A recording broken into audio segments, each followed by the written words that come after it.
Voglio raccontare un poco la mia storia.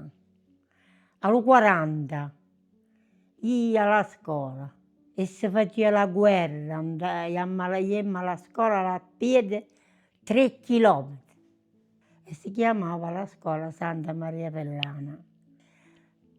Le apparecchie giravano in alto, qualche 100 apparecchi e noi jemmo alla scuola per sotto le piante, per non far vedere che ogni tanto manavano una bomba. Assieme dalla scuola tutti i generi militari innanzi alla porta. Quanta paura. C'era la seconda. E sono giunta alla scuola fino alla quarta, perché prima non ce n'erano scuole superiori, la quarta era l'ultima scuola. E comunque era bravo, imparavo la poesia. E ancora restasse la poesia, non mi l'ho scordata. Tata mia mi voleva fare un'altra scuola perché io ero intelligente. E figurati che io ancora faccio la poesia. Faccio la poesia. E noi non ce n'erano proprio scuole, basta.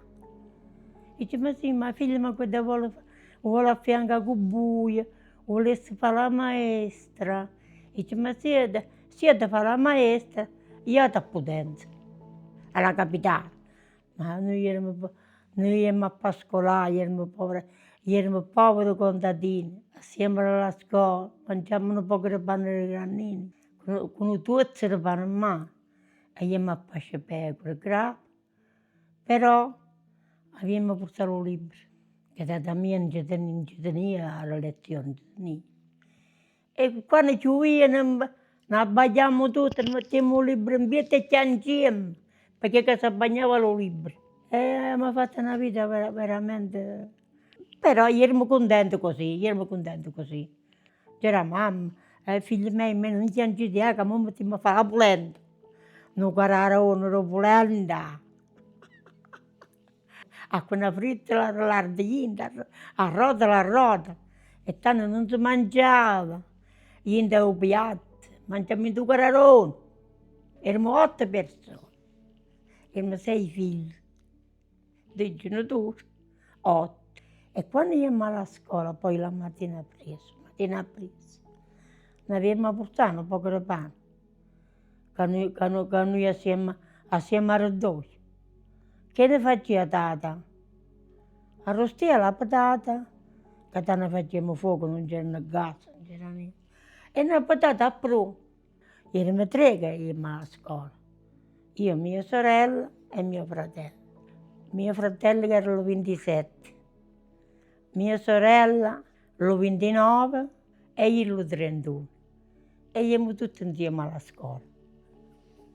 Con una patata arrostita ogni mamma, come sapete. Io alla scuola diciamo a quella maestra, dice, ma che vi mangiate? Che ne mangiamo? Non vogliamo ricci, chi diceva pane, chi diceva pizza. Allora io, patate arrostute. E se pigliava la patata, ma scippava la mano e la stava fuori.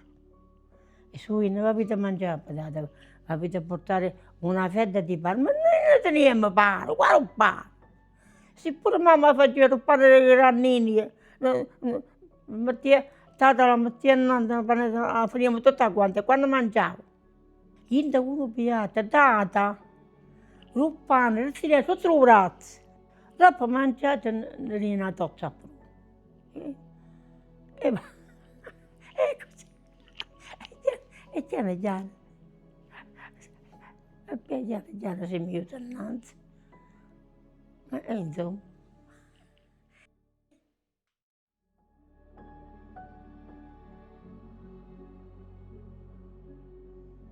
Io sono Maria Spera, sono nata alle 26/6/31 e sono arrivata a mo, a Priesta di Brugherio.